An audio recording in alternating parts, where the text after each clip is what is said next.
So the weight loss you have experienced, is it water weight or is it actual body fat? Or if you're trying to lose weight for the future, how can you make sure that it's body fat and not just all water weight? Well, I have 5 things to consider to make sure that you feel better about the weight that you're losing coming up. So let's jump right into it. But first things first, no matter what, you will be losing water weight at first. It will level out, but that is because you're probably taking in less calories, less carbs, less sodium, and sweating more than ever before. Those 4 things combined are going to guarantee that you are going to lose some water weight, but it will go back up and then it'll be more of a true number. So first thing to consider is that measuring your waist is best. Evidence of that is with bodybuilders. They're up on stage, they have tons of muscle, right? They're big dudes, big individuals, and their waists are still itty bitty. That is because the waist is primarily composed of body fat and not of muscle. So if you see that go up, then you know that you have probably gained body fat. If you see that go down, then you know that you have probably lost body fat.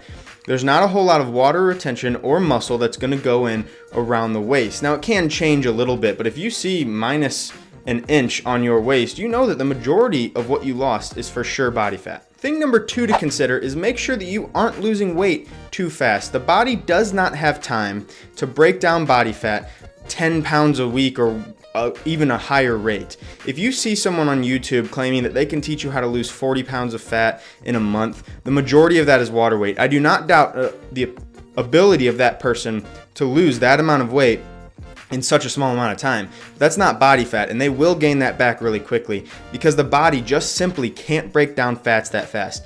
If it does lose real weight that fast, which is still a long shot, it'll be muscle, not fat, because muscle the body can break down even faster than fat. And so if you do lose that real weight and it's not water weight, then you're losing something that's very desirable, and that is your muscle. Thing number 3 to consider is you can ensure that the majority of what you're losing is weight by doing a couple of simple things. Those things are: make sure your diet is not restrictive in calories or carbs by too much. Of course you have to restrict yourself. You have to go less than you have in the past in order to be able to lose weight, of course. But if you're eating 1,200 calories or you feel like you're eating like a bird, then you are definitely going to be losing water weight because you just have a huge dip in calories. What I said earlier, calories, carbs, possibly sodium.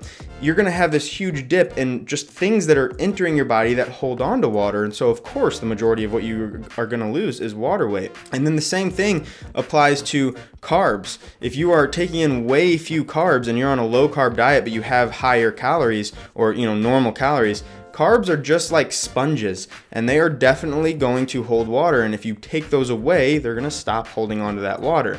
Now that isn't necessarily a bad thing. I'm not saying that low carb dieting is bad, but a lot of what people lose on low carb dieting is water, and that's why it comes back so fast. That's why you hear the stories of the people that said, I lost 50 pounds, and then in 2 weeks I gained 30 of it, 40 of it back, and that is because water weight represented itself the second they started eating carbs again. Thing number 4 to consider is that those scales that send an electrical signal up one leg and down the other leg, those don't really work well for distinguishing water weight versus body fat. A lot of people think that if they can start measuring their body fat easy enough, then they can step on that scale and it'll tell them that their weight went down but their body fat stayed the same, and so therefore they lost water weight, or any combination of whatever it is, and that makes this whole thing really simple.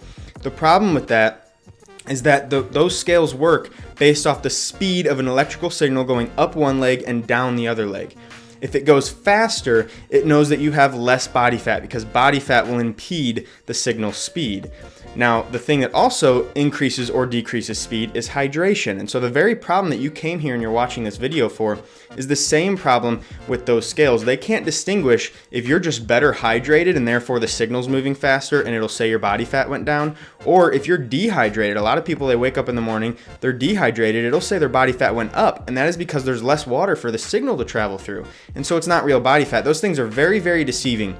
Now, when used consistently, I'm not saying they're not useful, but taking a single measurement, like if you're putting everything into, I'm stepping on the scale today, oops, I gained weight, and it says I gained body fat, oh no, that doesn't necessarily mean that you gain body fat. And In fact, you need at least 4, 5, 6 to see a pattern. You should never base it off a single weigh-in. So those things don't really work, and that doesn't solve the problem that you came to this video to solve. The fifth thing to consider is simply give it time. And I know that is the last thing that you want to hear, and it's not a fun thing to talk about. But if you have lost 10 pounds and you're concerned, is some of that water weight, is all of it water weight, what is it? Please don't worry about it and keep on with your foot on the throat of fat. Keep pressing down. You got this. You've already lost weight. Just chalk that up as a victory and keep on going. If it is water weight, it will go back up a little bit and it'll level out. But if you kept working that whole time, you'll end up having lost that fat, and it might feel like you're maintaining, but you actually gained that water weight back and lost that fat, and then you'll start to see the actual weight whenever everything has stabilized and your body's gotten used to the amount of sweat you have, the amount of calories you're taking in, etc. Whenever everything stabilizes, then you'll see that true weight start to drop, and you'll see real body fat being taken off. But I promise, out of the 10 pounds or whatever it is that you lost, some of it is fat, and if you keep it up, more of it's going to be fat. Don't worry about that number on the scale. Don't worry, is it water weight or is it fat? Because I promise, if you keep exercising, eating healthy, and getting better at those things, I'm not saying you're going to be perfect at them right away, but if you keep on trying, you keep your foot on fat's throat, you will succeed. You will finally get out of this hole that you've been trying to get out of for your whole life.